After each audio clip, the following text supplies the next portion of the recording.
Welcome to my channel family entertainer 369. ఈ video చూసే ముందు లైక్ చేయండి, షేర్ చేయండి, సబ్స్క్రైబ్ చేయండి. ఇప్పుడు మనం 10th క్లాస్ టెక్స్ట్ బుక్స్లోని ఎకనామిక్స్ అయిన globalization and the Indian economy అనే లెసన్ గురించి డిస్కస్ చేద్దాం. ఫస్ట్, వరల్డ్ వైడ్గా కంపెనీస్ ద్వారా టెక్నాలజీని ఉపయోగించుకొని ప్రోడక్ట్స్ని ట్రేడ్ చేయడాన్నే గ్లోబలైజేషన్ అంటారు. విదేశాలలోకి కూడా ట్రేడ్ చేయడానికి, కంట్రీ బౌండరీ రిమూవ్ చేయడానికి ఈ లిబరైజేషన్ అనేది ఉపయోగపడుతుంది.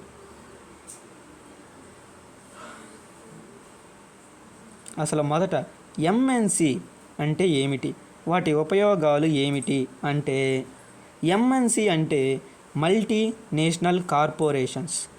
జాబ్స్ కల్పించడం, ఎకనామికల్గా గ్రోతు, గూడ్స్ని ట్రేడ్ చేయడం, టెక్నాలజీ ట్రాన్స్ఫర్ చేయడం, వరల్డ్ మొత్తం ట్రేడ్ చేయడం, కల్చర్ పరంగా ఎక్స్చేంజ్ చేయడం, ఇన్ఫ్రాస్ట్రక్చర్ ఇన్వెస్ట్మెంట్ చేయడం దీని ఉపయోగాలు. ఇవన్నీ ఎంఎన్సికి ఎగ్జాంపుల్స్. ఈ చిత్రంలో labourers high wages, better conditions demand చేస్తున్నారు. ఇది కంపెనీ పెట్టడానికి మంచిది కాదు, అందుకని అతను విదేశాలలో కంపెనీ పెట్టడానికి వెళ్ళిపోతున్నాడు. దానివల్ల అతనికి ప్రాఫిట్ వస్తుంది.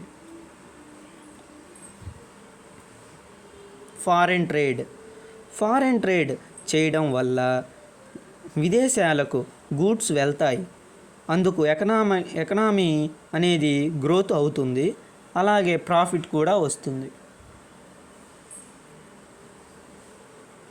Chinese toys in India. తక్కువ రేటు వల్ల ఇండియాలో చైనీస్ టాయ్స్ అనేవి పాపులర్ అయ్యాయి. డబ్ల్యూటీఓ అంటే వరల్డ్ ట్రేడ్ ఆర్గనైజేషన్. ఇది ఫ్రీగా, స్మూత్గా వరల్డ్ వైడ్ ట్రేడ్ చేయడానికి ఉపయోగపడుతుంది, సహకారం చేస్తుంది. Tax on barriers. ఇంపోర్టెడ్ గూడ్స్కు టారిఫ్స్ అనే ట్యాక్స్ వేస్తారు. దానివల్ల మన ప్రోడక్ట్స్కు రేటు పెరిగి కన్స్యూమర్స్కి చేరుతుంది.